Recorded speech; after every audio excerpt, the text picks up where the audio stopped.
Assalamualaikum teman-teman, jangan lupa untuk subscribe ya. Mari kita telaah lebih lanjut teori tentang keadilan, Akainu yang akan diuji oleh kebenaran abad kekosongan. Fondasi, keadilan mutlak, Akainu. Keyakinan Akainu pada keadilan mutlak berakar pada otoritas dan narasi yang dipromosikan oleh pemerintah dunia. Ia percaya bahwa pemerintah dunia adalah satu-satunya kekuatan yang mampu membawa ketertiban dan keamanan ke dunia, dan oleh karena itu, segala tindakan yang mereka ambil, termasuk menutupi sejarah yang dianggap berbahaya, adalah demi kebaikan yang lebih besar. Potensi pengungkapan kebenaran abad kekosongan. Seiring berjalannya cerita, semakin banyak petunjuk yang mengarah pada pengungkapan kebenaran tentang abad kekosongan, periode sejarah selama 100 tahun yang sengaja dihapus dari catatan oleh pemerintah dunia. Kebenaran ini diperkirakan akan mengguncang pemahaman dunia tentang sejarah, asal-usul pemerintah dunia, dan kemungkinan kejahatan yang mereka lakukan di masa lalu. Bagaimana kebenaran abad kekosongan dapat menguji keadilan Akainu? Bertentangan dengan narasi pemerintah dunia. Jika kebenaran abad kekosongan mengungkapkan bahwa pemerintah dunia didirikan melalui cara-cara yang tidak adil atau bahkan kejam, atau jika mereka bertanggung jawab atas kehancuran peradaban kuno, ini akan secara langsung bertentangan dengan narasi yang selama ini diyakini Akainu. Mengungkap kejahatan pemerintah dunia, rincian tentang apa yang sebenarnya terjadi selama abad kekosongan mungkin mengungkapkan kejahatan mengerikan yang dilakukan oleh entitas yang sekarang dihormati dan diyakini Akainu sebagai pembawa keadilan.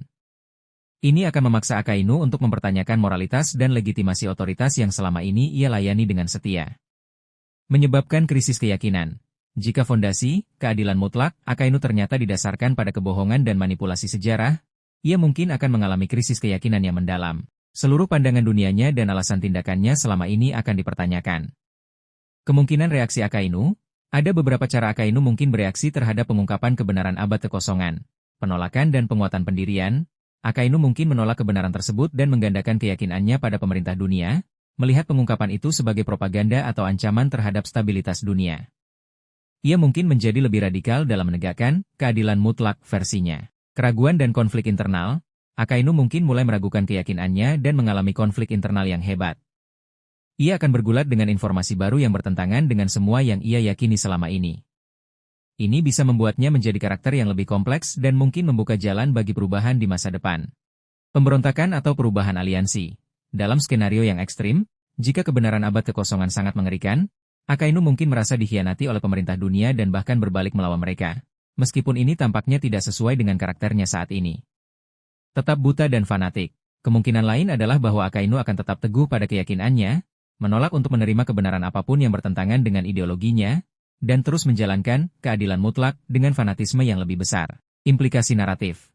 Pengujian, keadilan, Akainu oleh kebenaran abad kekosongan akan menjadi momen penting dalam alur cerita. Berpotensi mengembangkan karakter Akainu, memberikan kedalaman psikologis pada antagonis utama.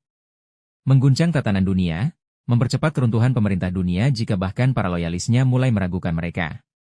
Menciptakan konflik internal, menyebabkan perpecahan di dalam marinir dan pemerintah dunia.